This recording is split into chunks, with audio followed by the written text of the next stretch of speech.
Hello friends, இன்றைக்கி ஆஷாவுடைய விருப்பப்பாட்டு தான்.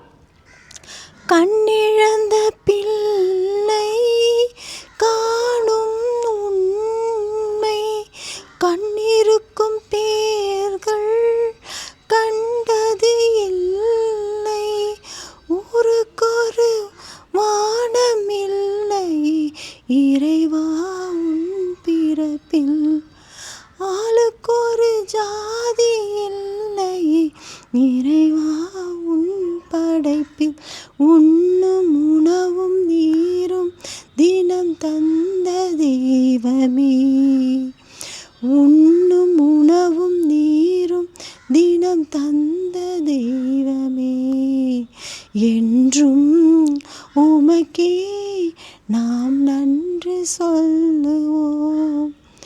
கடவுள் உள்ளமே ஓர் கருணை இல்லமே. தேங்க்யூ.